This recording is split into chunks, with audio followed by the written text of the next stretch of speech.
I didn't know, I didn't know, and now I know, and now I know, I didn't know. I didn't know, I didn't know. Now I know. Today, I have some blighty. Yo! Baggy. Someone of you creative visionaries. Someone. The queen is here.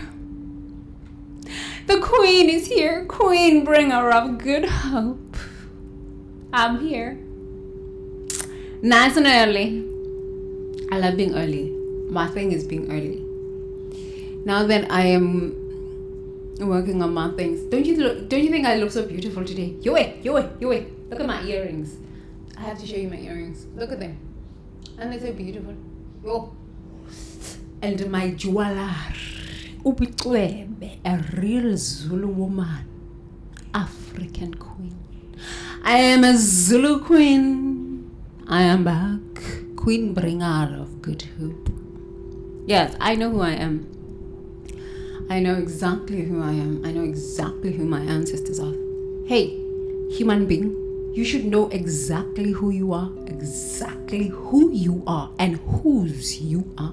Because if you don't know, the world will tell you all sorts of garbages about yourself. They will give you labels, ADHD, PhD, all sorts of this rubbish. And you will keep living your life as a label instead of as essence. You see, I know who I am. I am essence. Royalty. So, come up to the vibrations of royalty and remember who you are.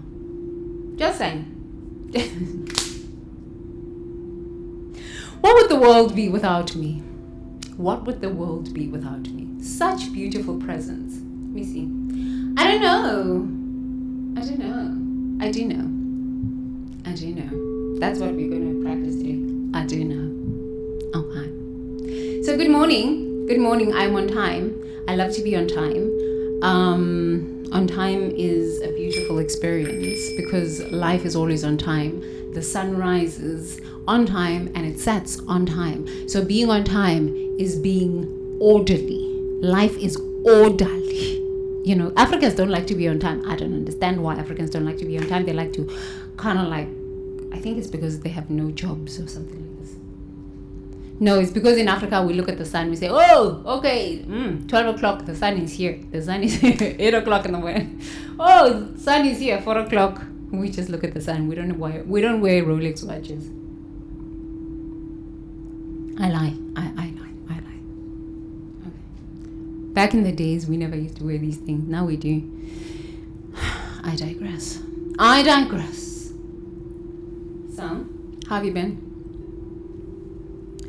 I have one of my stock market clients, Lilindo. Thank you so much for watching my live streams. Oh my God. I love you long time. Mr. Scientist. Really, I love you long time. Thanks for watching my live streams. He watches my live streams. My husband watches my live streams. You know. Melanie, thank you so much for watching my live streams. Me love you long time, girl. Anyway, my husband watches my live streams and I think something's clicking. Okay, because this morning he went out and did sun worship with me. I'm like, yo, the white man is changing. Yo. The white man's getting on board. The white man be getting on board. Yes, he's outside. He was outside today doing his sun gazing. I said, this thing is working. It is working. You see, Zulu women have real power. We have real power. The aligned ones. Real power. Okay, let's do this. Today, I think, I know, I feel, I intuit that we should practice some intuition. Intuitive breathing. Yeah, practice some intuitive breathing. Why? Because today we're going to be talking about intuition. And intuition is such a powerful guidance system for our lives. When we don't follow our intuition, when we negate the messages of our intuition, we find ourselves in really interesting situations. Very interesting situations. So it's drizzling. It just tends to drizzle. Every time I start talking, it just drizzles. It's quite amazing. And now it's stopped. Okay, I digress. So let's practice intuitive breathing. So what I'm going to do is hit the drum. Okay, so I'm going to hit the drum and then I'm going to stop and then you're going to hold your breath. Okay, so I hit the drum.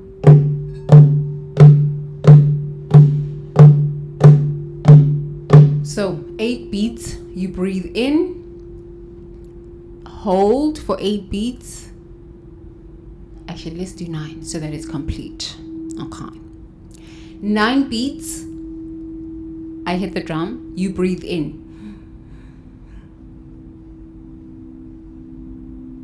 And you hold for 9 beats and you exhale for 9 beats. Okay, we're gonna do this. Okay, so let's start. If you want to close your eyes, you can close your eyes. Please make sure that when you breathe out with a sigh. You know, I have noticed that when we are stressed, when we are burnt out, when we are afraid, which I'm not sure who's not afraid except for me, because you know what, I'm immortal, so you know, I'm no longer afraid of death and hell.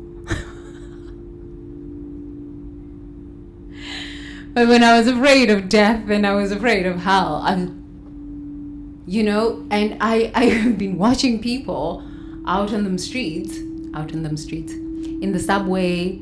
I went to the mall yesterday and I was watching people. People are like this. They're really tense. And I was just like, this is interesting. It's really, really interesting to walk around the city. I really love living in cities. I don't think I'll ever, maybe, I don't know, I digress.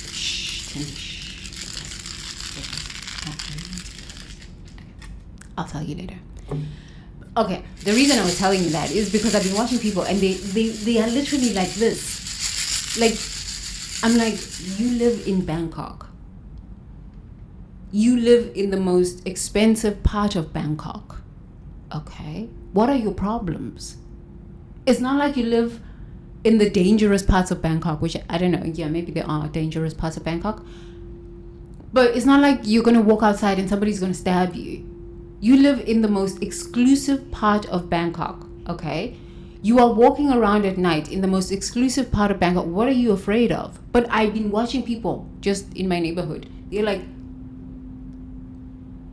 I said, no, man, there's something going on in this world. Anxiety and depression and fear. People have a lot of fear. I'm like, okay, what is the fear about? Money fear? You'll make money. Honestly, money comes, money goes. When you stabilize, you will make money, and it's not a big deal. Fear of loss? Loss of what? You can never lose anything. Fear of death? You don't die. You're immortal. You'll be back. Same story. Unless you transcend your patterns. Yeah, it's been really interesting to watch this as I'm out on the street. So, let's not have any fears. Let's tap into our bodies. Okay? So, 9 breaths in, 9 breaths hold, 9 breaths. What is going on? Something is going on. Oh.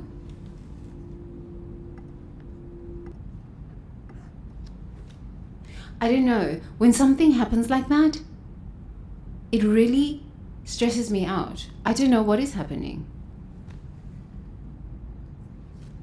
Yeah, something like that. I don't know what's going on. I need somebody to work this. Okay? I'm old. I'm not old, but I need somebody to work this. Okay. 9 breaths in, 9 breaths hold, 9 breaths out with a sigh.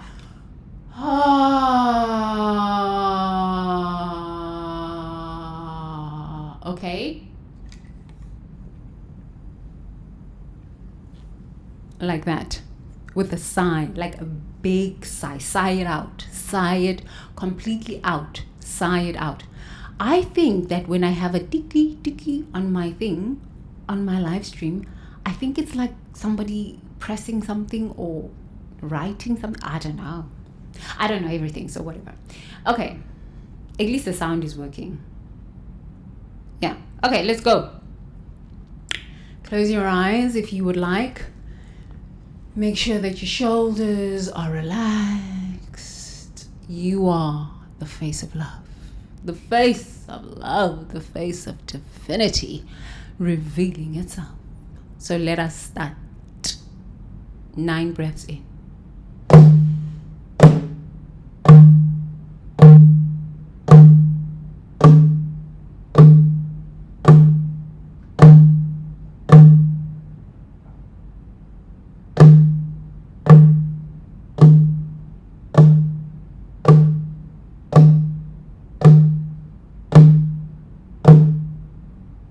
Breathing out with a big sigh.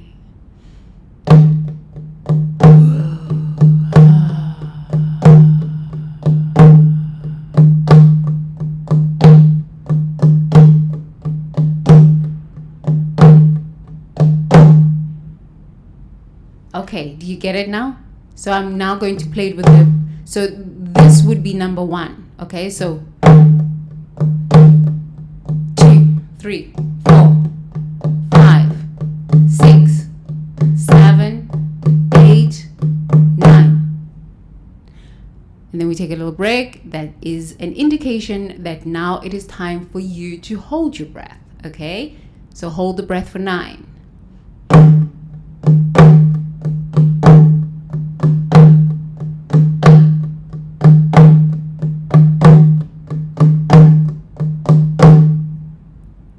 Now it is an indication that you can now release the breath with a big sigh.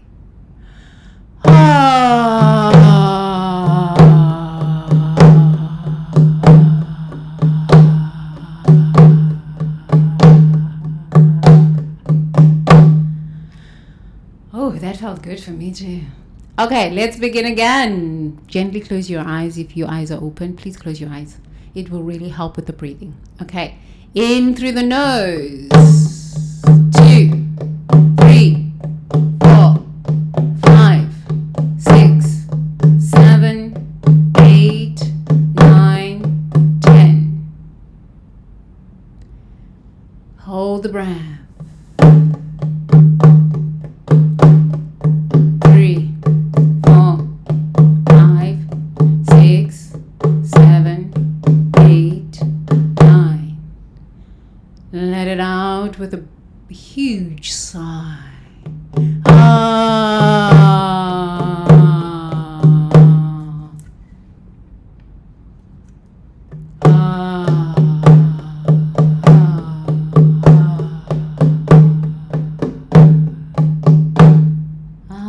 Good. Let's continue. In through the nose. 1, 2, 3, 4, 5, 6, 7, 8, 9. Hold for 9. 1, 2, 3, 4, 5, 6, 7, 8, 9. Good. Now let's let it out with a big sigh.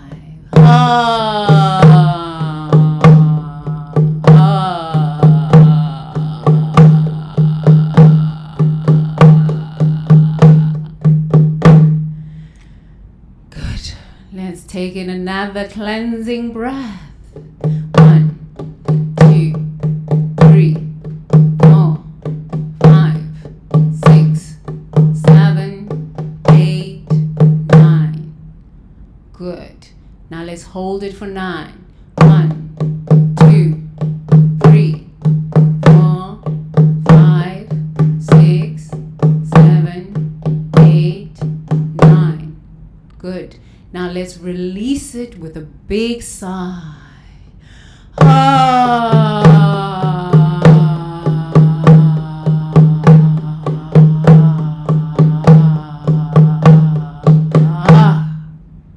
Good. Let's take in another deep breath in through the nose. 1, 2, 3, 4, 5, 6, 7, 8, 9. Good. Hold it for 9.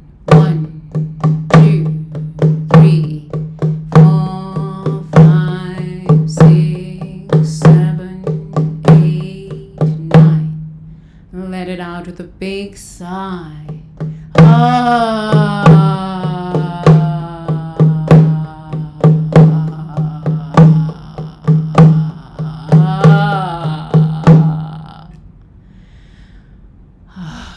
Let's do one more. In through the nose for 9. 1, 2, 3, 4, 5, 6, 7, 8, 9. Hold it for 9.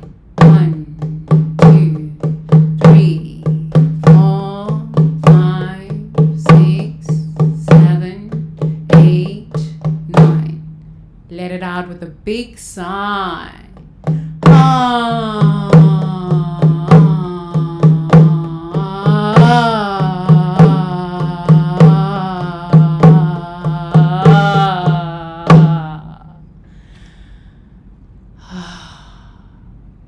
Good. I'm so proud of you. Please open your eyes if you wish. How was that?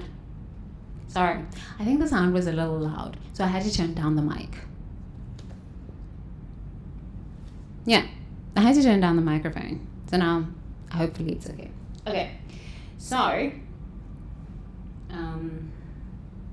how was that? Human beings, please give yourself the opportunity to breathe. Honestly, to breathe. You know, as an African woman, yeah, I mean, I've practiced all of these lovely breath things, you know, diaphragmatic breathing, breath of fire, which is Kundalini, breath of fire. You know, I've practiced a lot of these breathing techniques. But when you are in a tense position, it's like practicing all of those fancy breath techniques and breath work is foreign. It's really foreign. You're like, what? I must pant like a dog? Well, okay, I don't think so, right? So it becomes really hard to engage, challenging to engage in those practices. You're like, oh, I'm not doing white people things, or I'm not doing Asian people things, or I'm not doing black people things, because we love judgment. I think the mind is constantly towards judgment. Yeah, the brain, I don't know, it focuses more on judgment and why it cannot do what it needs to do to heal or to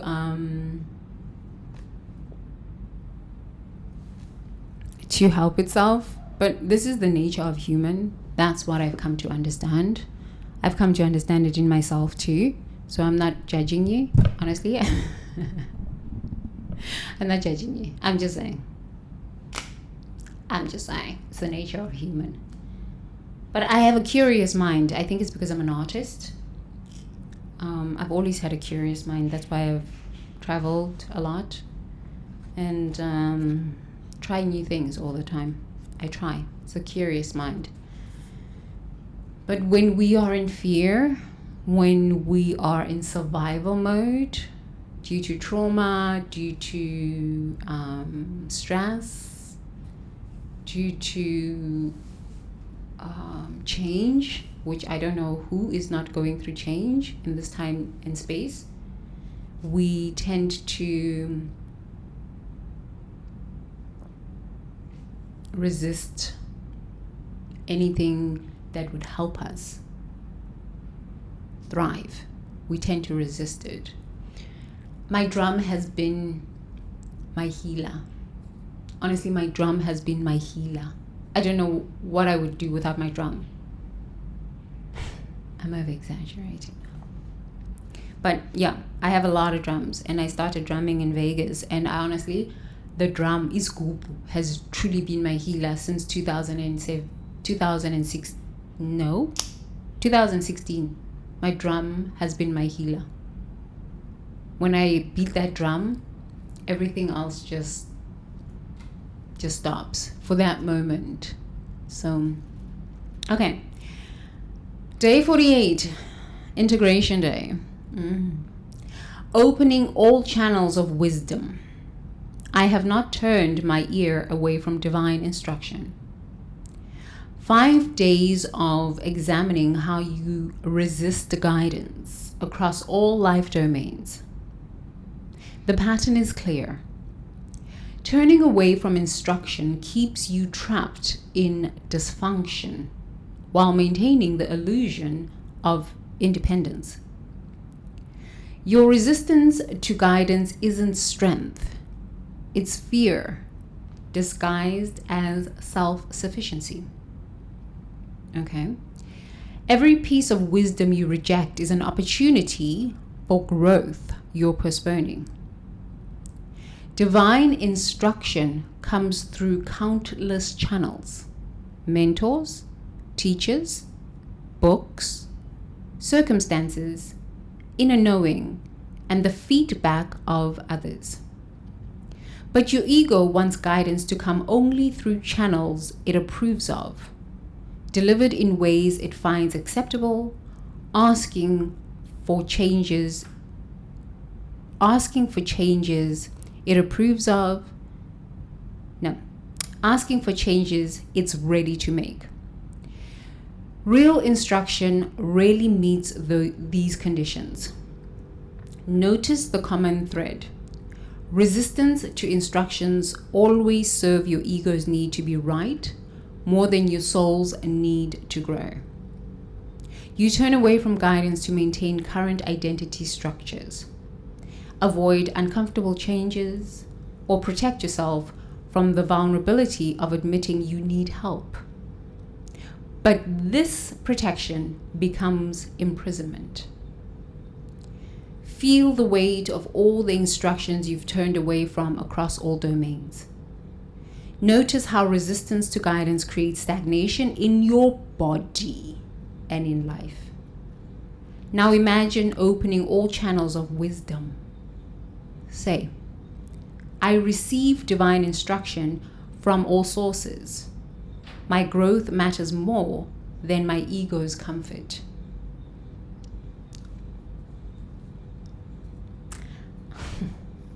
Let's read again. Because I'm seeing myself here. Let's read. Okay, 5 days of examining how you resist guidance across all life domains. Okay, the pattern is clear. Turning away from instruction keeps you trapped in dysfunction while maintaining the illusion of independence. Okay, please tell me who is not like this. The pattern is clear. Turning away from instruction keeps you trapped in dysfunction while maintaining the illusion of independence. Okay, why do we maintain the illusion of independence? Please put in the comments. Why do we maintain the illusion of independence? Because we've been hurt. Honestly, because when I see it for myself, I'm like, for the longest time, I was like, I hate people. Like, I hate the human race. I hate people. And then I had to kind of like change my perception and work on the belief. I just dislike people who are dishonest, who are liars, who are thieves, who are harming other people. I just dislike this level of consciousness, and I refuse to have anything to do with this. So it's not that I hate people. Because how do you live on planet Earth if you hate people? But for the longest time, I was like, turning away from instruction keeps you trapped in dysfunction while maintaining the illusion of independence.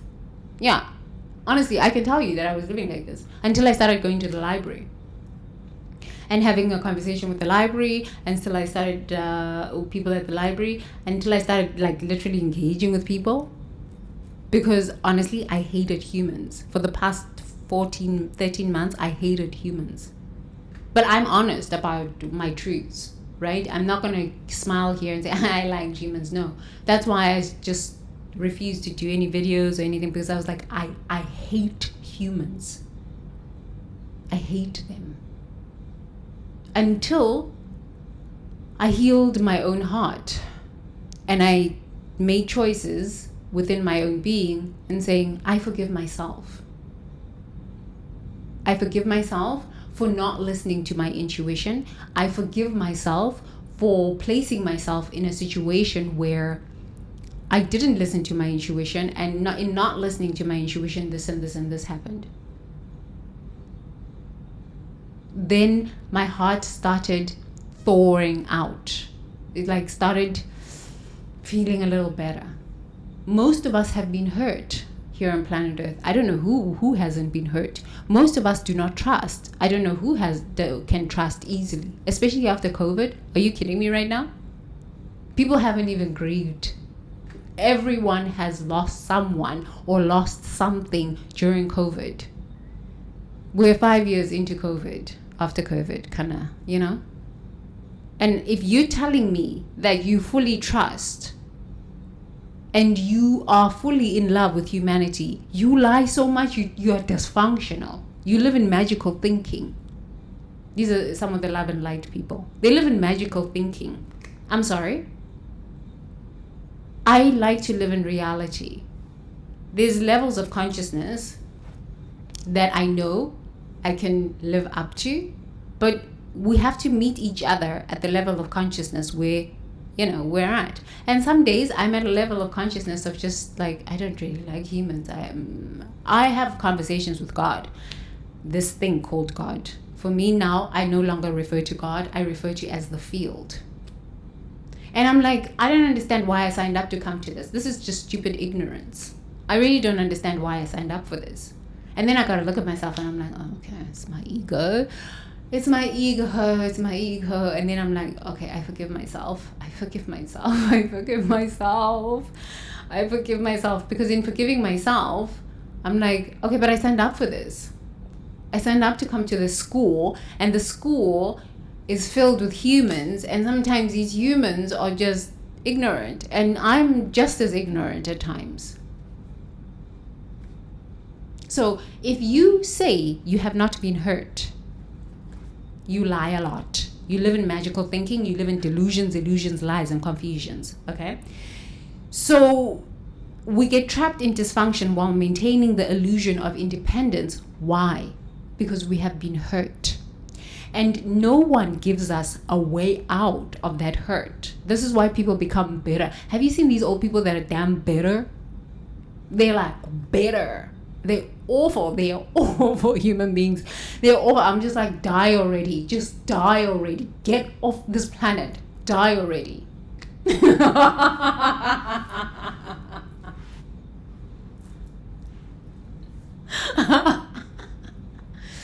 Okay. We shouldn't say that about the old people. Honestly, I really like old people. But I don't know. I'm just like, if you become that bitter, just die already. I mean, life is clearly not what you want to do. Just die already. You'll come back. Okay? It's not that big of a deal.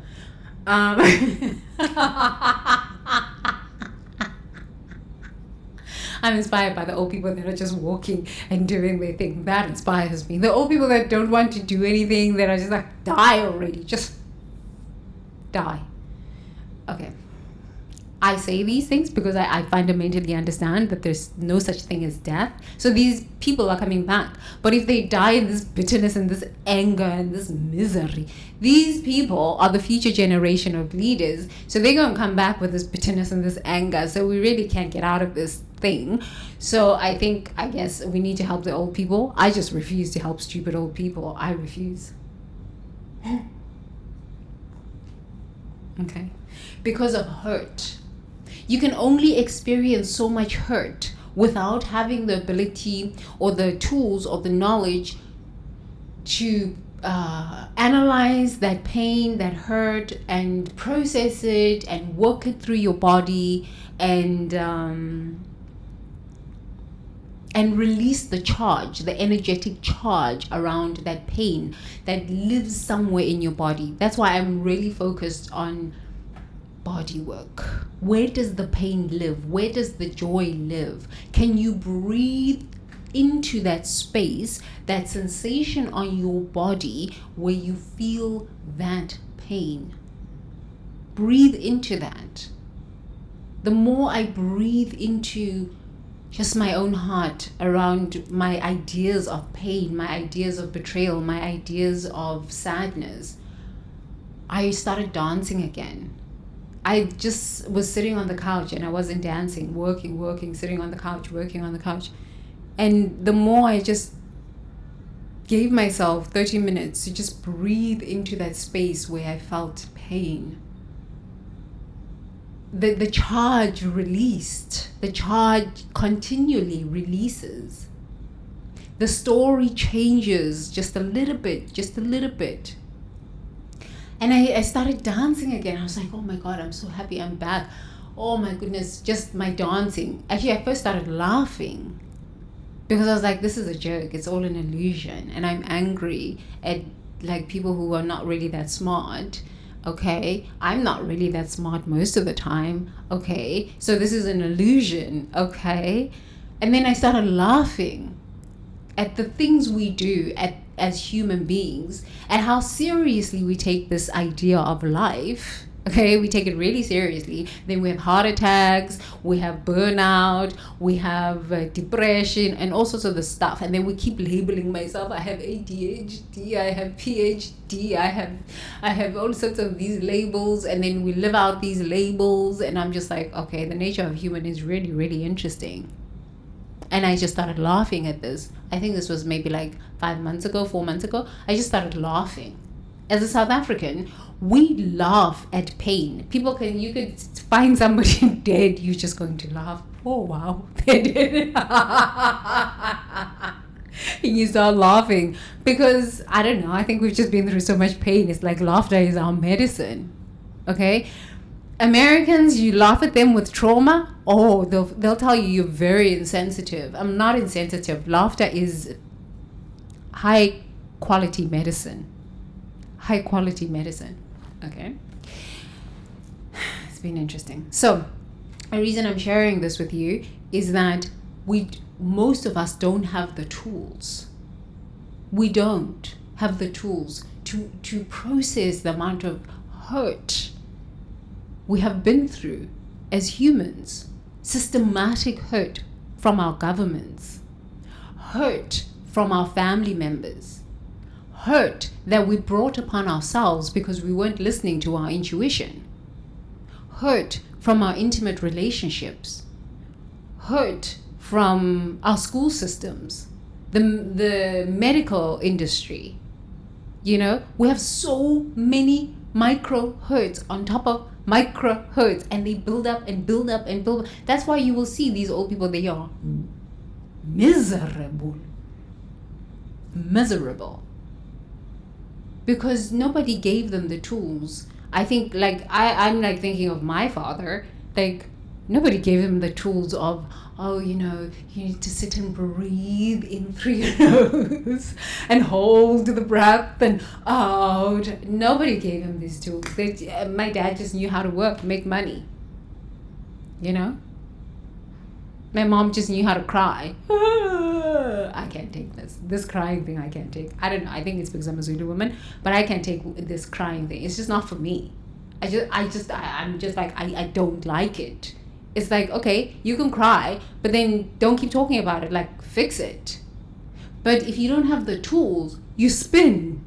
Because I know I was there. You just spin and spin and spin, and you keep thinking about the same thing over and over again. And you keep talking about the same thing over and over again. What you are doing there is your brain is trying to process and analyze the hell you are in, right? It's trying to analyze it, and it's literally trying to find a solution out. This is why we complain. I was in that for like from February till about August.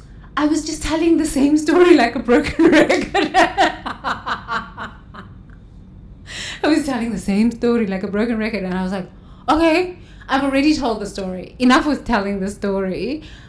And now I need to go to the library. Now I need to change. But I've lived in change for so long, and I kind of enjoy change. So that's what made me push myself out to go to the library and start speaking to people and start engaging with people. I was like, oh, okay, she coming back online. She's back online. Okay. So moral of the story. The pattern is clear. Turning away from instruction keeps you trapped in dysfunction while maintaining the illusion of independence. Your resistance to guidance isn't strength. It's fear disguised as self-sufficiency. We all have fear.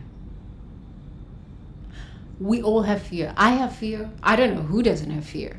I just don't have fear of death, and I don't have fear of hell.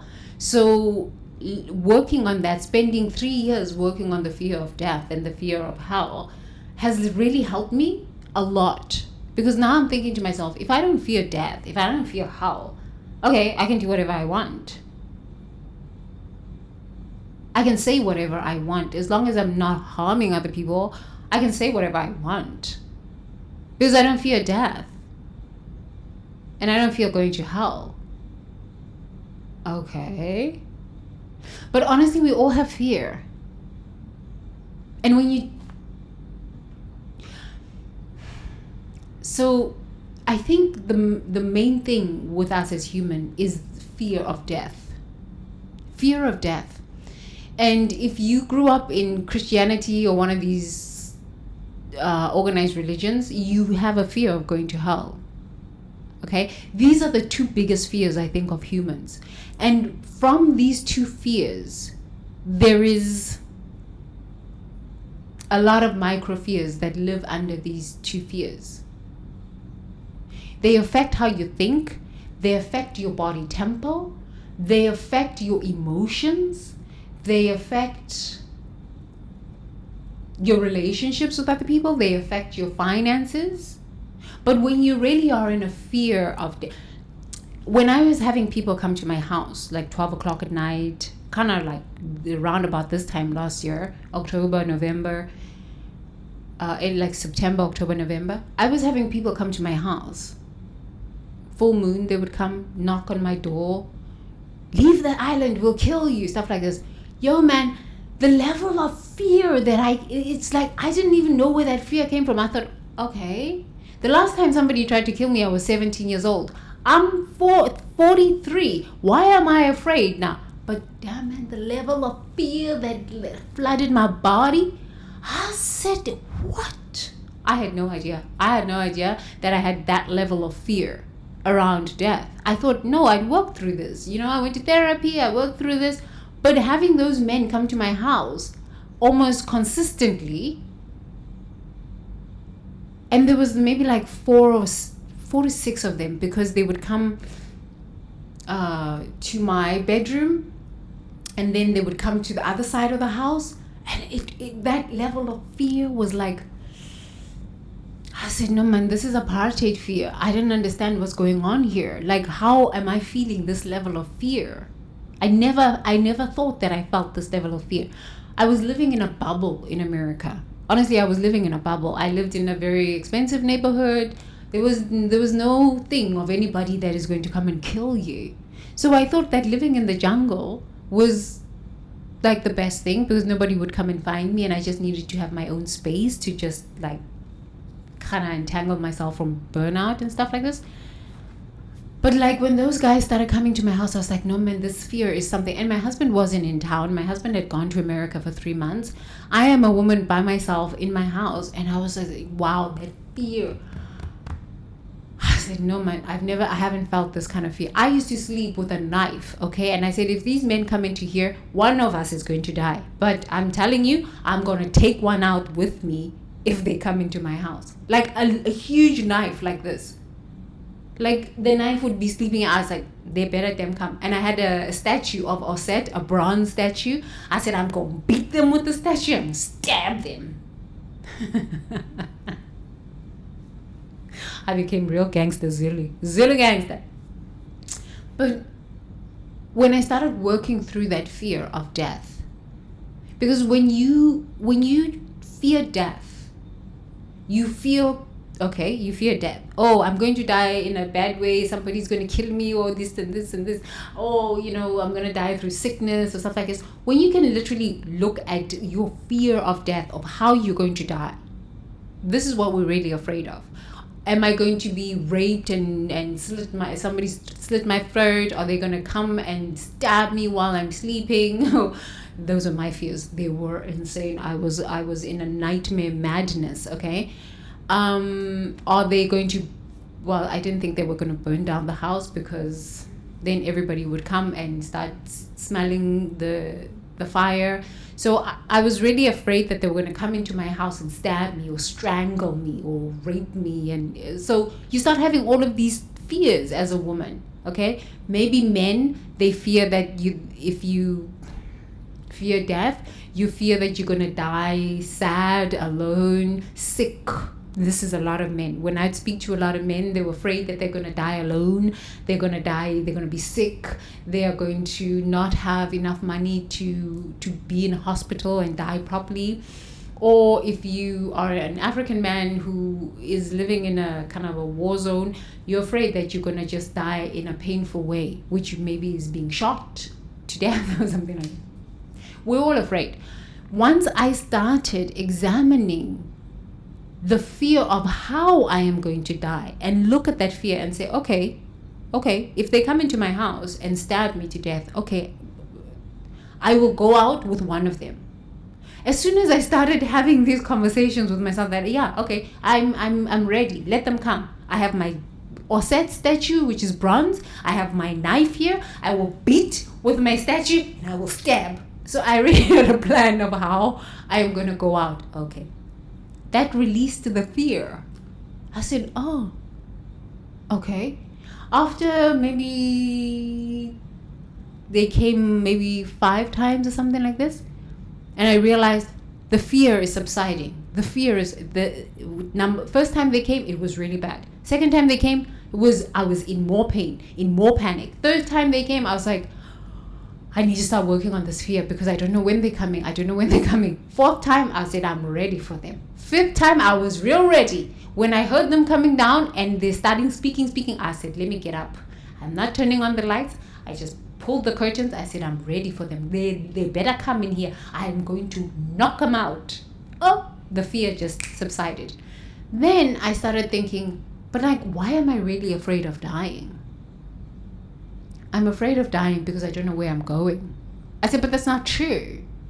I fundamentally understand through quantum physics that God does not die. Energy cannot be created nor destroyed. So if it cannot be created nor destroyed, it means that if I die in this fear, I will come back and be reborn in the same family with the same traumas and the same kind of people trying to kill me. Oh no, that is not an option that I'm going for. It is definitely not an option that I'm going for. So then I had to sit with myself and say, okay, I need to get out of this fear of being afraid of death. If they come, I will go out with one of them. Great, check. And because I know that I'm going to go out with one of them, I'm going to go out as a hero. Yes, heroine. So next lifetime, I will come back as a very powerful heroine Zulu warriors. Oh, that dissolved the fear of hell. And I fundamentally knew that most of the people who preach this, you're going to go to hell, you're a prostitute, you're a loose woman, you are this, they are stupid, number one. Number two, they are the ones in hell. And this is why they would speak this garbage out of their mouths. And number three, they're ignorant because they haven't transcended in the levels of consciousness to a high enough level of Christian mysticism. They're still dealing at this low level Christianity. And I said, but this thing has been holding me for how many years? 43 years growing up as a Christian. And those seeds that were planted in Christian churches in South Africa are still holding. I said, no. I'm not going to deal with that. So I had to work through that. We are afraid of death. Once you overcome your fear of death, if you are sick, let me go to the extreme, okay? You had a heart attack. Or, okay, heart attack is something. Let me say you've got a incurable disease. You got to talk to that disease. You talk to it. Disease, I know you're going to take me out. Let's have an example. HIV. You're going to take me out. It's not that you are going to take me out, but it's that my immune system is going to be compromised because I don't have medication. Or I'm afraid that medication, the little medication that I have is going to run out. And I'm afraid that we're not going to have enough medication in time. Okay? So talk to the disease. I know you're going to take me out. And see how you feel. Because now you're taking your power back from this illness. You are telling and having a conversation with this illness. You say, listen, you have no power over me. But you can't start there when your immune system is being attacked. When your immune system is being attacked, the best thing to say is, okay, I know you're going to take me out. Okay? But I'm going to go out with a bang. I'm going to go out so happy. I'm going to go out enjoying my life. You're not going to suppress my immune system to a point where I'm like sitting there miserable and all these things. But I know you're going to take me out. Now what you're doing here is that you're not giving HIV power over you. You're like, no, I know what's coming. Death. Okay? I know what's coming. I'm not afraid. Because it's coming anyway.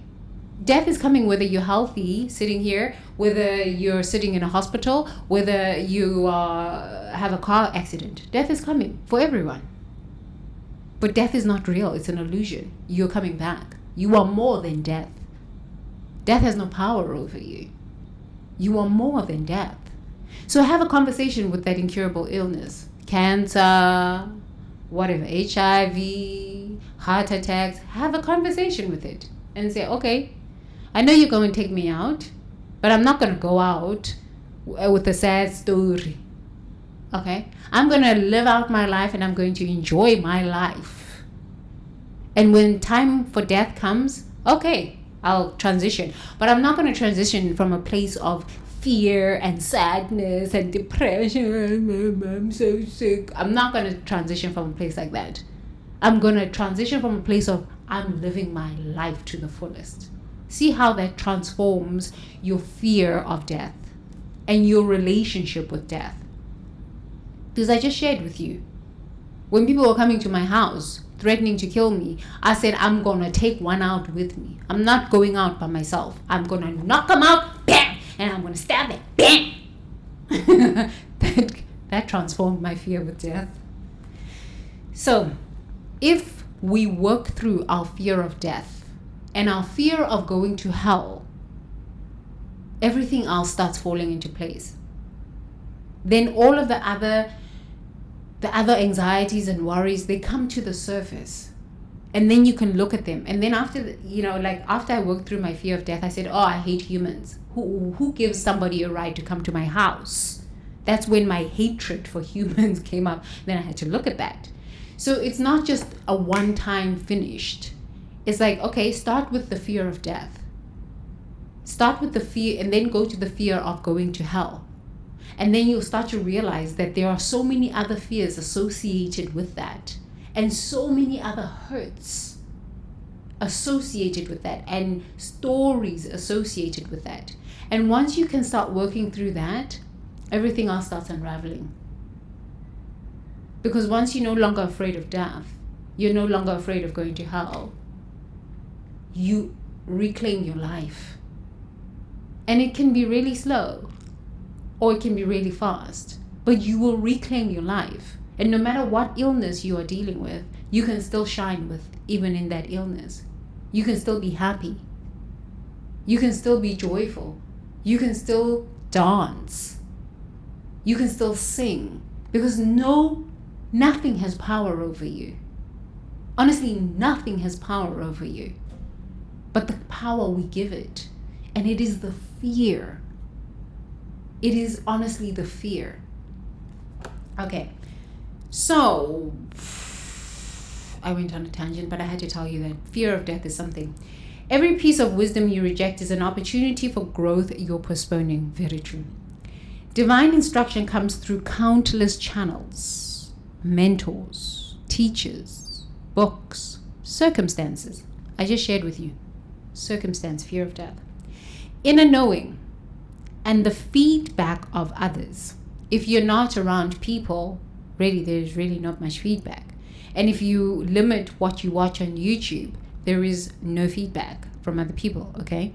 So what I've noticed about myself is let me talk about myself, and maybe you can find your own story in my sharing, is that when you are in pain, you are in grief, you are in depression, you are filled with anxiety, fear of death, and all of this stuff, you close yourself in. So no kind of feedback can come in. Or the only feedback that you listen to, or the only information that you are willing to take in, is the information that confirms your current state of awareness. Your current state of awareness. So if you're depressed, you're going to go and watch depressed people talk about depression. Oh, my depression. Because it's confirming your current state of awareness. I didn't even know that that's how the brain works. It was so interesting to just watch my own evolution. I'm like, it's so difficult for different information to come in. Thank goodness I was reading my books. Thank goodness I was deep into Christian mysticism for a long time. And the only person, honestly, that I could trust was Joel Goldsmith. Because I couldn't trust anybody on YouTube. I couldn't. So this idea of trust, after COVID, I'm not really sure who trusts anybody. I'm not sure. Americans, I really definitely know that they don't trust. Africans, I'm not really sure who you trust. Asians, okay, just living here in Thailand, the past, 3 months, there's been such a change in government. How do people trust? It's a worldwide thing. It's a worldwide experience. We are low on trust. Low, very low on trust. We can't hear. Even if someone has really good wisdom for you, you can't hear it because you are blocked. I know it for myself, and I'm a very curious person. And I'm a very open person. But for 3 years, I couldn't trust anything. I couldn't trust anyone. All I could trust was myself and my breath. I said, as long as I'm alive, as long as I am breathing, as long as I'm just walking one step, okay, I could trust my husband. One step, so I can build my self-confidence, because my self-confidence was truly shattered. So when you are in extreme trauma, extreme pain, you can't trust. Grief, you can't trust. So give yourself a break. Okay? Give yourself a break. When somebody's trying to talk to you, and it's somebody who's done nothing to you, then I'm open. But if it's someone who has harmed you, it's very difficult to trust. And most of us feel that the government has harmed us, the medical system has harmed us, the education system has harmed us. We have a lot of stories as humans. We have a lot of stories. Lack of trust, which equals fear. Okay, so I'm just sharing my own. Maybe you can find your own story in my story. Okay, so divine instruction comes through countless channels, mentors, teachers, books, circumstances, inner knowing, and the feedback of others. But your ego wants guidance to come only through channels it approves of. I just shared that with you. Delivered in ways it finds acceptable, asking for changes it's ready to make. During my lack of trust time, I was listening to Joel Goldsmith. And there were times where I would listen to him and say, I don't believe that. I won't. I was arguing with my phone. I was arguing with my phone. And I've been studying Joel Goldsmith's work for 14 years. Okay. And Christian mysticism is really different from regular Christian stuff, right? It's really different. It's really challenging to the ego, really challenging to the psyche. And I've been on this path for a long time. And I'm like, no, I refuse that. There's some things that he says I still refuse, because my consciousness is like, nope, not interested. Not interested in that. I won't forgive. I'll forgive myself. You're allowed to have these kinds of conversations. You're allowed to have your own intuitive thought and say, no, that one I'm not interested in. I won't do that. I won't. Just because somebody is perceived to be a prophet or a preacher or a pastor or a teacher or a doctor or somebody who knows something about something, it doesn't mean that it's right for you. Everything that they say is right for you. I still disagree and say, nope, won't do that, won't listen. I won't. I won't. However, at times when I've been listening to Joel Goldsmith, I'm like, maybe it would be a good idea to listen to that again. So I will listen to something for a whole month, all night long. One thing or two pieces, 2 audio pieces, 3 audio pieces, over and over and over and over and over and over and over again, until either I completely reject it and say it has nothing to do with me, or I start changing. What really helped is going to the temple and chanting the voice. It is so healing. Chanting is so healing. Singing is so healing.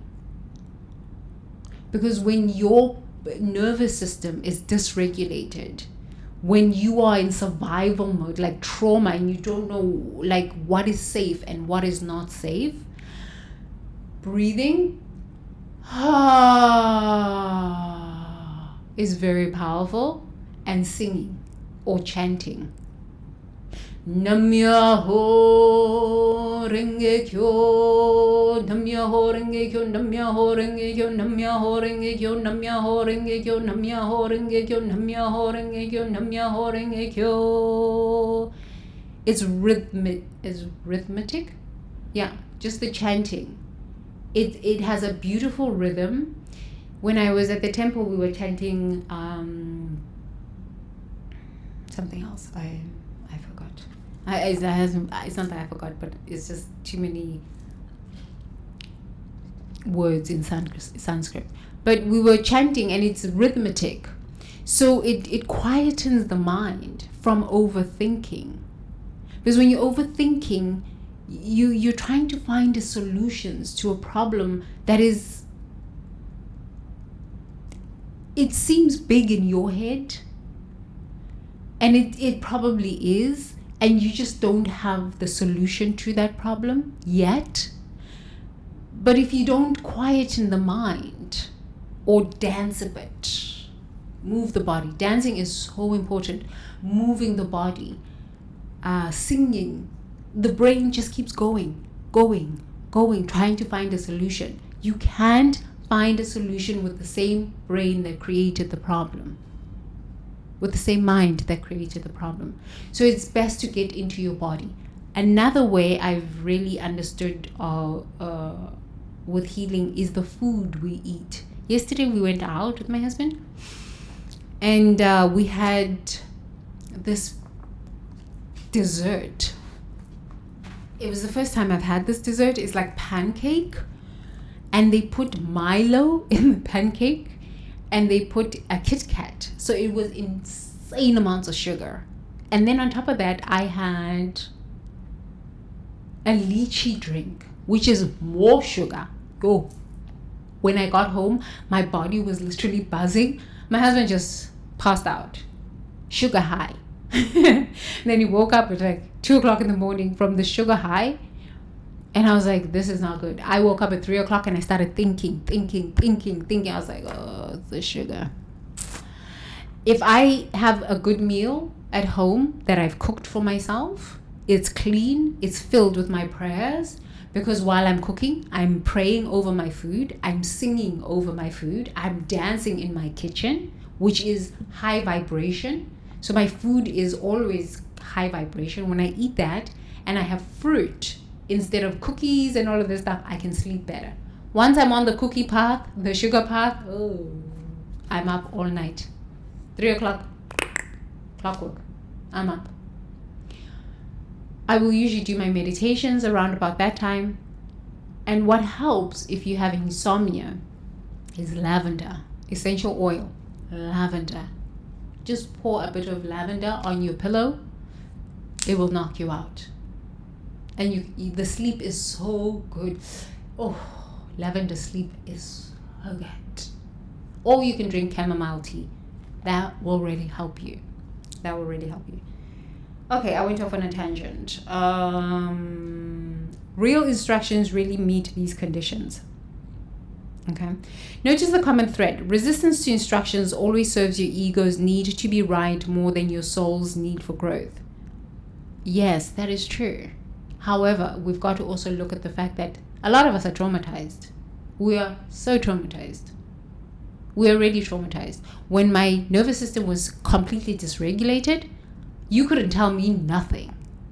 Okay? Especially because I knew what was going on and I knew the people that were involved, and these people kept showing up as videos on my time feed, and I was like, you're not going to tell me nothing because you're trying to manipulate me here. You didn't tell me nothing. So for me, it was just like listening to trees, because I could see the manipulation. It was like, this is stupid. These people think I don't know what's going on here. This is stupid. So the only thing that I could trust at that point was my own intuition and talking to trees and my own chanting. And I was listening to Joel Goldsmith because he's a dead spiritual teacher. He no longer here on planet Earth. So he's not going to be manipulated by somebody who's trying to get me to forgive them. Never going to happen. Okay? So nobody could tell me anything. Still nobody can tell me nothing.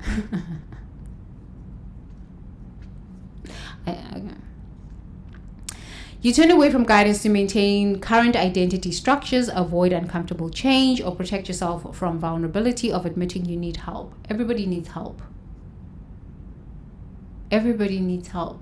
But you need to be very discerning about where you get help. You need to be very, very discerning about where you get help.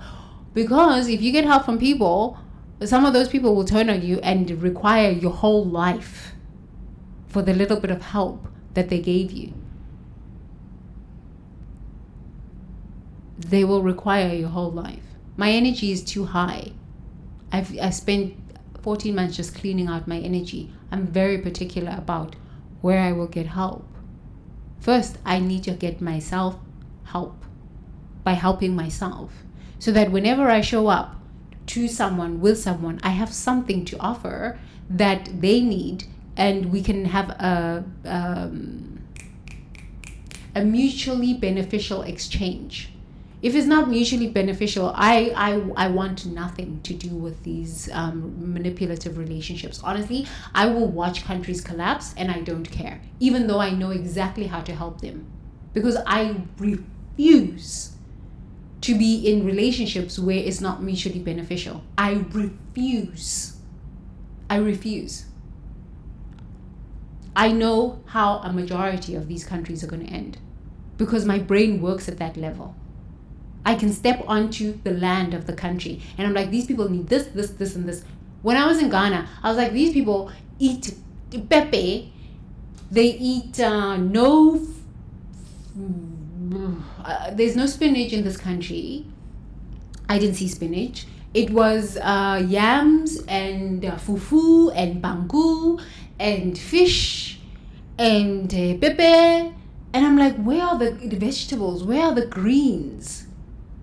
Their body temples cannot be healthy when you're not actually eating greens. Where are the greens? Where are the microgreens? Okay, it's not bad. That's how they live in that part of the world. But I'm like, no wonder there's sickness.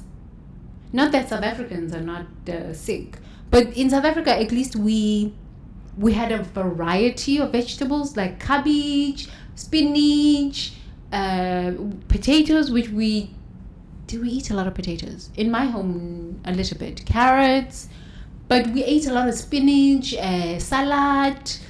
I never saw any of this in Ghana. I'm just like, do they not plant it? Is it just not available in this country? Or do they not know that this is a very important part of your diet? It was really interesting. No judgment. I'm just speaking my observations. What is, like, America is all processed food, right? So when I was first in America, I just like realized, oh, this is all processed food. Okay, I need to juice. Every week I used to go to Costco and buy packets of organic spinach and celery and jalapeno peppers and green apples and cucumbers, and just I would literally drink a liter of green juice every single day. A liter with some ginger. I tried to get my husband on this diet. He was like, I want nothing to do with these greens. I said, suit yourself then. Get sick. Has nothing to do with me. Suit yourself. I don't force people to get healthy. I allow people to live out their illnesses. It's just a problem when their illnesses now start affecting me. But I don't force anybody to let your consciousness evolve at its own time. I'm very respectful towards people's consciousness. I just don't want that dysfunction in my world. It's a bit of a problem when the dysfunction becomes a part of your world. But this is what we are living in as humans. We're all living like this. Respect other people's conscious growth. Respect it. I've learned, my husband has taught me, he will just say, I don't want this. And I'm like, but you're going to get sick, and now that's going to be my problem. My problem. Okay? But he has taught me very well, you can't force people to grow. You can't force people to eat what they don't want to eat. You cannot force people, because the soul needs time to mature. So you as a visionary, you as the person listening to me, continue with your thing. If you like your yogas, do your yogas. If you like your dancing, do your dancing. If you like to eat your green foods and your green juices and drink your teas, do you, boo. Just do you. Maybe they'll follow. And even if they don't follow, it's okay. Next lifetime they'll come and read you again. Death is not real. It's an illusion. The soul needs multiple lifetimes to incarnate so that it could get these lessons. It's not a big deal. It's not a big deal. Okay? So,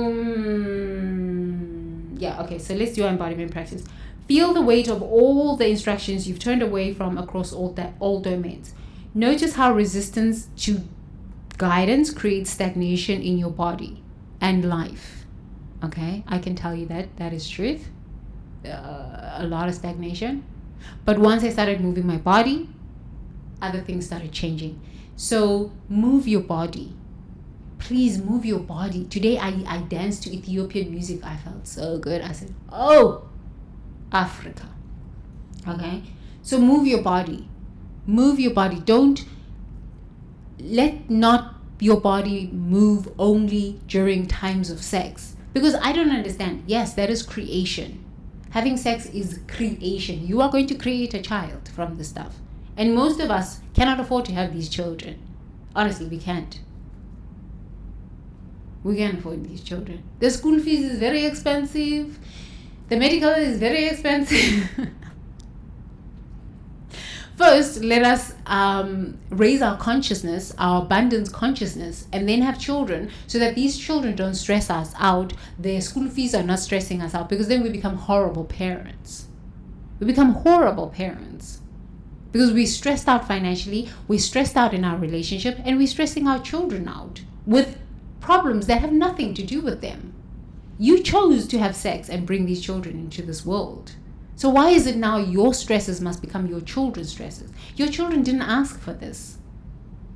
Okay? So move your body through dance. Move your body through exercise, yoga, lifting weights, running, doing whatever you makes you feel alive in your body. Today, just dancing to Ethiopian music and I said, joy, I feel alive. I am alive. You're allowed to be happy. Let not your body only move during sex. Move your body through other means. Walking, if you don't like dancing, just go out for a long walk. Feel better. Go out into nature. The malls are what we know. No. Nature, please, human. Even the white man that I'm living with went out into the sun today. I said, oh, my prayer is being answered. Okay? So if a white man can do it, black people can do it, Asian people can do it, Hispanic people can do it. It's not a big deal. Okay. Notice how resistance to guidance creates stagnation in your body and life. Now, imagine opening all channels of wisdom. Say, I receive divine instruction from all sources. My growth matters more than my ego's comfort. Okay, this is where we get to talk about 10 minutes. We're going to talk about our intuition, and this is what we're going to do today. Intuition. Your intuition is always your intuition is always in communication with you. It's just that we don't trust our intuition because fear is louder than the intuition. So the Christian will call it the still small voice, right? The Holy Spirit, the still small voice.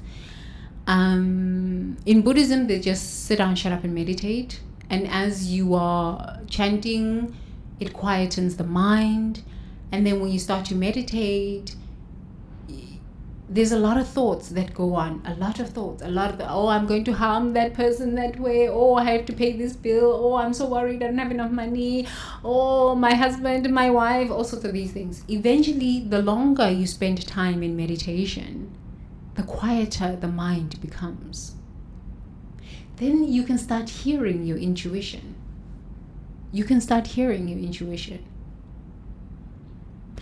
And then the challenge is the courage to listen to your intuition. Because we have so many voices. The voice of your mother, the voice of your father, the voice of your grandmothers, the voice at your churches, the voice at your synagogues, your temples, the voice of this monk, the voice of this YouTuber, the voice of this Instagrammer, the voice of this Twitter person. It's too many voices. So nobody actually even knows what their own voice sounds like. That's why when I'm helping you with your breathing meditations or breath work, I'm like, hear your own voice.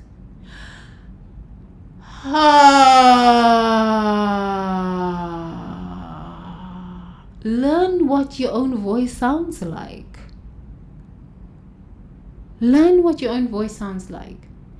When I'm doing my mindfulness mentoring sessions with you, I'm like, find the sensation on your body and talk to that part of you out loud.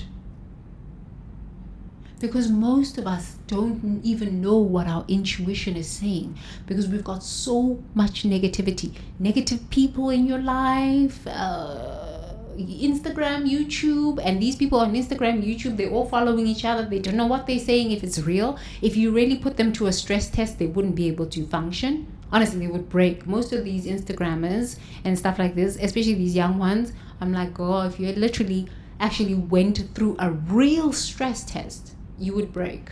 You're too young for this. You think you know. You don't know. Life will teach you a thing or two. And so most of us are following somebody who is learning from somebody else, who is following somebody else, and we don't even know what our own intuition is saying. We don't even know if it's right or wrong for us. Who said taking protein powder is good for you? Maybe, vegan protein powder is good, but you're taking whey protein powder because you're seeing everybody online taking whey protein powder. Who said vegan lifestyle is good for you? Maybe it's not. Maybe vegetarian lifestyle is good for you. Maybe eating meat is good for you. Maybe, maybe eating fish is good for you. But we're all watching somebody else, and we're not even asking our own body, is meat good for me? Is fish good for me?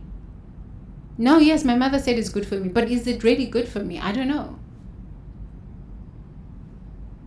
We don't know what our intuition is saying because we're all listening to other people. I have a habit of fighting with YouTubers while I'm listening to their videos, because I fundamentally understand my own intuition now, and I'm willing to fight with YouTubers on YouTube. I don't fight with them by sending bad comments and stuff like that. I just fight with them on YouTube. I'm like, no, wrong, because I know what's right for me and what's not right for me. So I encourage you to listen to your intuition, and your intuition is on your body. You can feel when something is right for you. And then the mind will play tricks and say, oh, but maybe I'm just overthinking it. Oh, maybe I'm just overthinking it. I know I've been there before. Now, when my body says it's a no, it's an absolute no. I do not negotiate anymore. Okay? So today I was just like, for us to get into our body. What are we going to do?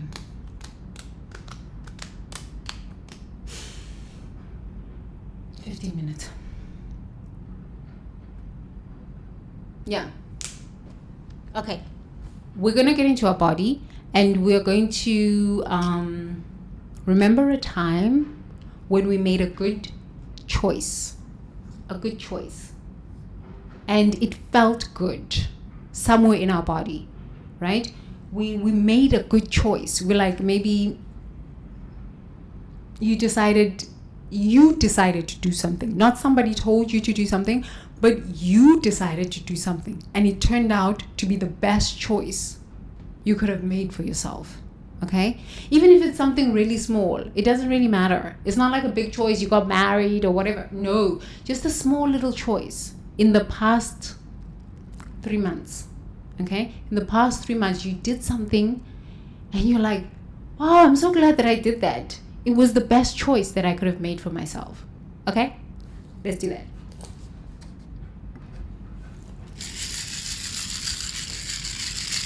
Okay.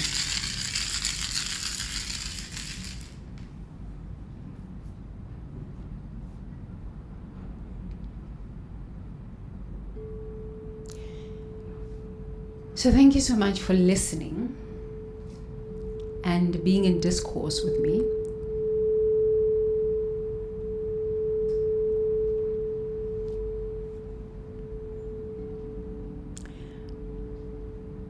Now, I would like for you to listen to yourself.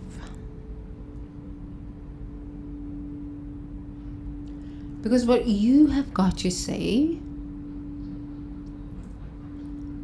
to yourself, about yourself, about the world, is more important than what I've got to say to you. I'm sharing from my own perspective. it doesn't necessarily mean it's right for you. It means I'm just sharing my perspective.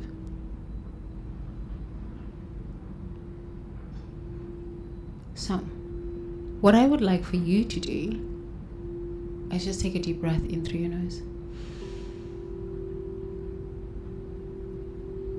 And out through your mouth, and let it out with a big sigh so that you can hear the sound of your own voice.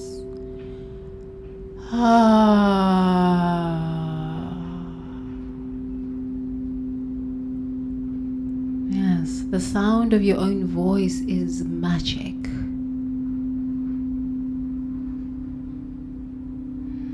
Deep breath in through your nose and out through your mouth.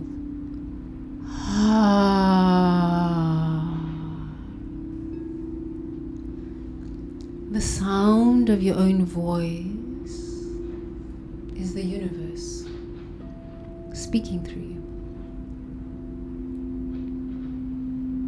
The Holy Spirit speaking through you. You are never lost. You are never lost. You are never ever lost. There is always that still small voice, that intuitive guidance that is always seeking to lead you in the best path for you. For you, because you are a unique, beautiful, creative, loving soul. And honestly, nobody has a right to tell you how to live your life, because nobody knows what is good for you but your soul. Because honestly, nobody knows how many lifetimes you've lived on this planet. Nobody truly knows your soul purpose. Nobody. Nobody knows the painful experiences that you've lived through. Not fully, because we don't really share that with people, truthfully.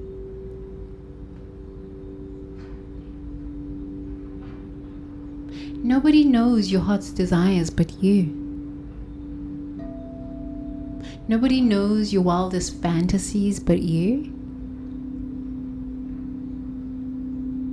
So, you have a right to tap in to your truth, to your intuition, to what's right for you. And in this moment, just block out everything I've said and listen to your own intuition, to what's right for you. Taking a deep breath in through the nose and out through the mouth.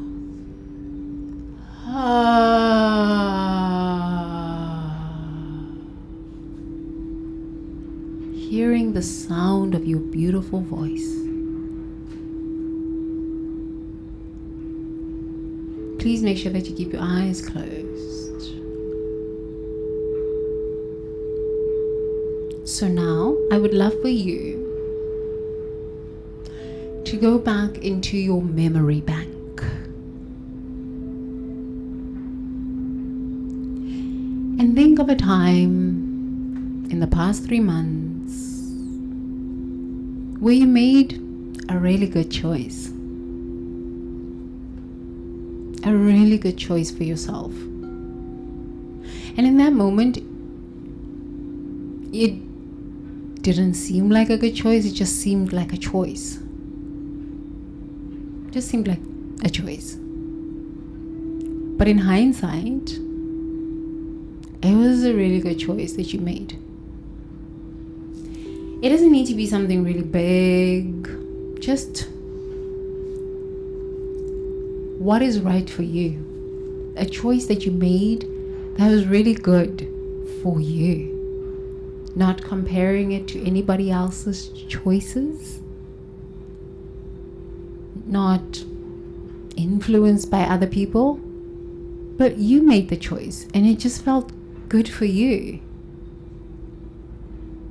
I'm going to give you some time to think about this, okay? A time in the past 3 months where you made a choice and it turned out to be a really good choice for you.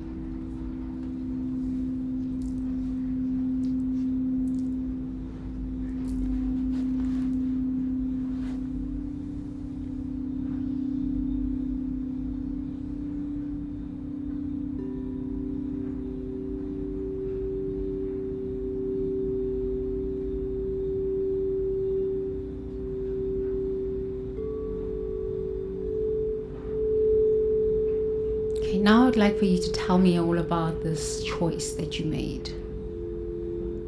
Okay, so we know what age you are because it's past 3 months. Where are you as you are making this choice? Who are you with? What are you eating?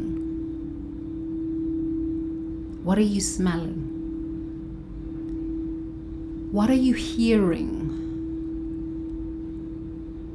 What are you seeing? What are you smelling? What are you feeling as you are making this choice that turns out to be a really good choice?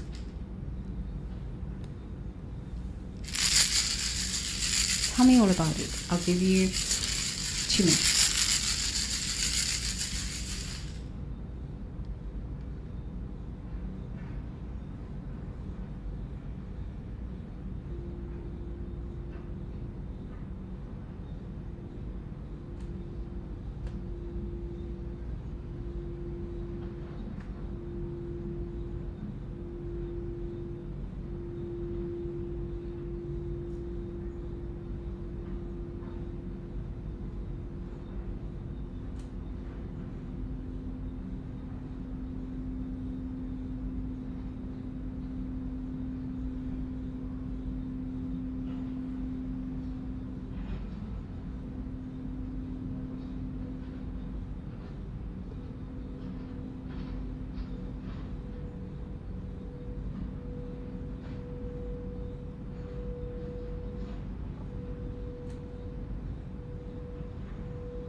So here's the interesting part about choice. Choice is associated with the courage to move, to take action. It starts with awareness, the choice, then the courage to take action. So you made a choice, okay? What action did you take as a result of the choice that you made? I want us to focus on the choice, okay? So you made a choice. I need to choose something here. Instead of being stagnant, instead of being in pain, instead of being I need to choose something. And then there was an action that followed that choice. And then there was an experience that was like, because of the choice, the courage to take action, I experienced this good, this positive experience. So, what was the choice that you made? Let's go back to the choice. What was the choice that you made? And then after, what is the courage?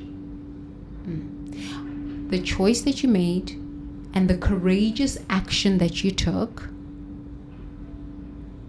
to have the positive experience. So what you just shared with me was 3 months ago, I was where, I was with whom, and I was eating, and I was smelling, and I was tasting, and I was seeing, and I was feeling. Okay, great. Now, I'm going to give you 2 minutes for you to share with me what was the choice that you made, and what was the courageous action that you took that resulted in this positive experience. Tell me all about it. 2 minutes.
Please make sure that you repeat this exercise if you need to continue. So what I would like for us to be aware of in this moment is that, number one, we are capable of courageous choices.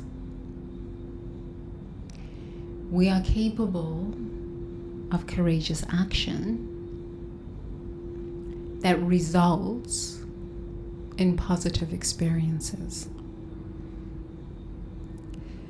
When we are overwhelmed, when we are burnt out, when we are traumatized, when we are filled with fear, we tend to forget that we are capable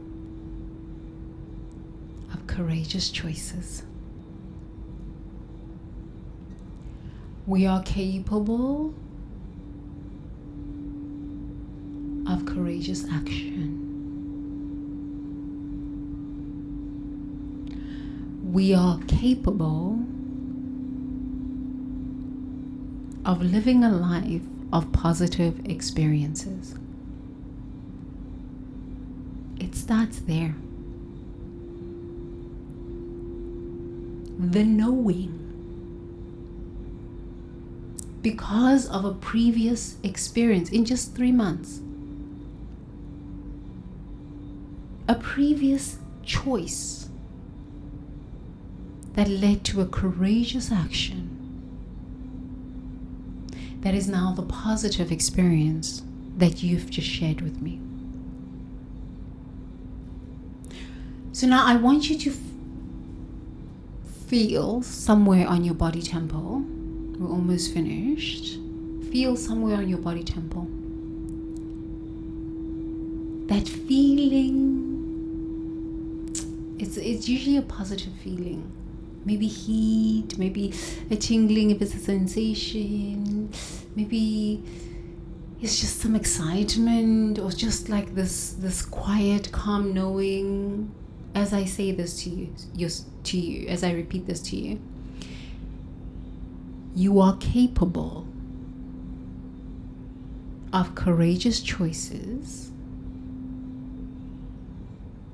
that lead to courageous action, that lead to positive experiences. Okay, so as I say that, please touch somewhere on your body. Touch somewhere because there is a sensation, there is a feeling, there is a emotion, there's a something that arises when truth is spoken. You are capable of courageous choices that lead to courageous action,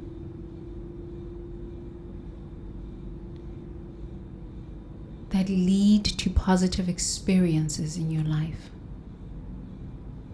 So touch there and put your finger there. If it's your ear, if it's your eye, if it's your nostril.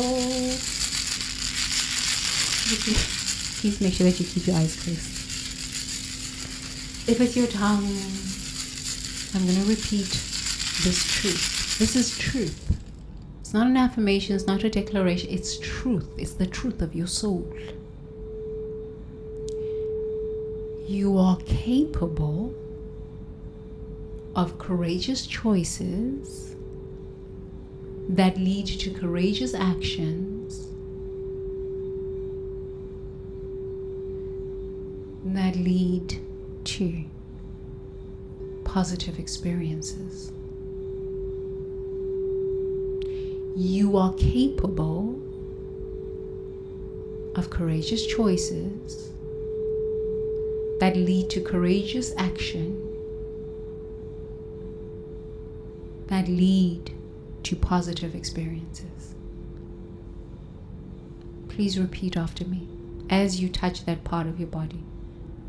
I am capable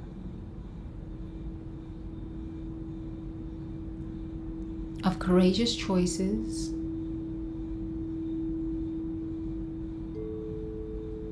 that lead to courageous action,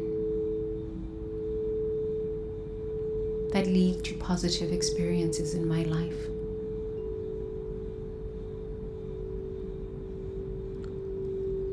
I am capable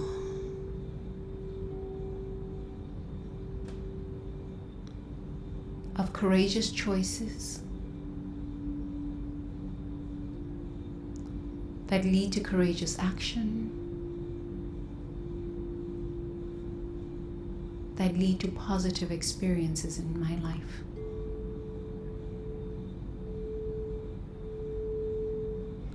I am capable of courageous choices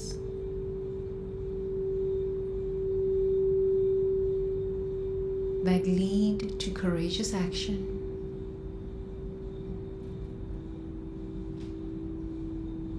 that lead to positive experiences in my life.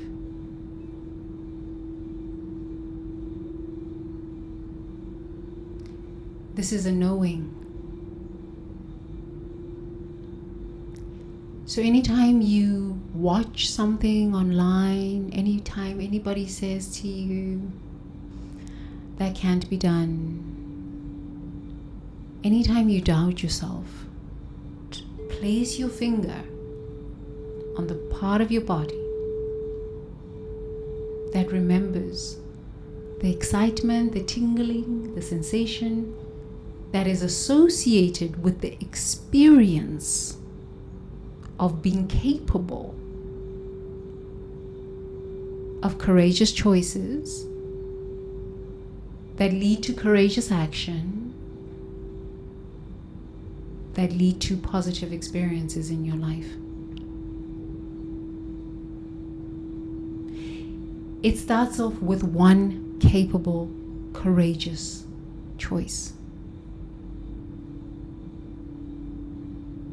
And that choice leads to action.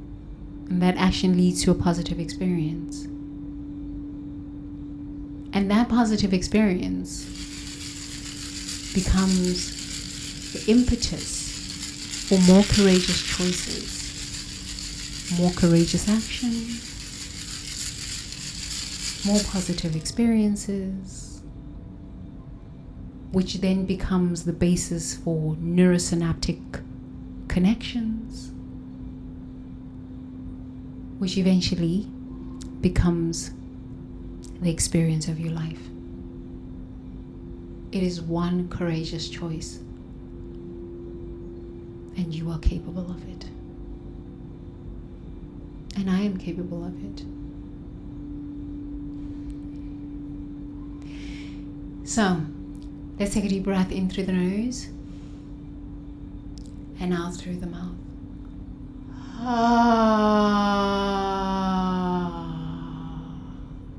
Your voice is sacred.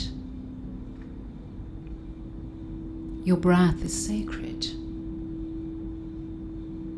Your life is purposeful. You are here on a purposeful mission, purposeful soul journey. Your breath is sacred. You are the face of divinity. You are not lost. Your intuition can never get you wrong, can never lead you astray. When you remember that you can be still and take a deep breath in through the nose and out through the mouth, hearing your voice, the sound of your voice, placing your finger where you remember the last time you made a courageous choice that led to a courageous action that became a positive experience in your life. You are capable. And that is the dance of the intuition. And as we trust this more than outside opinion,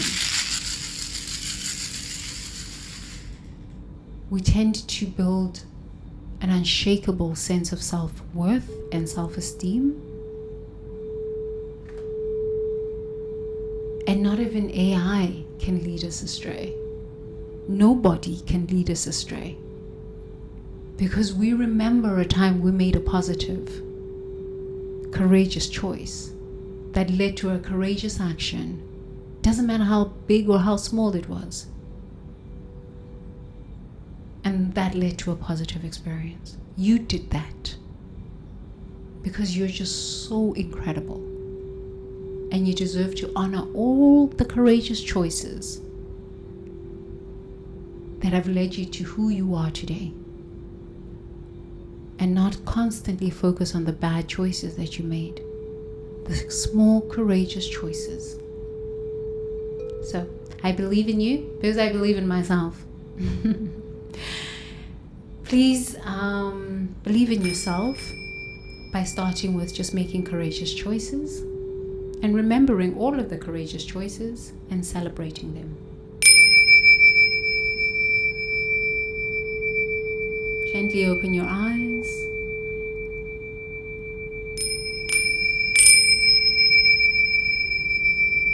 And if you're going to go back to sleep, you don't have to open your eyes.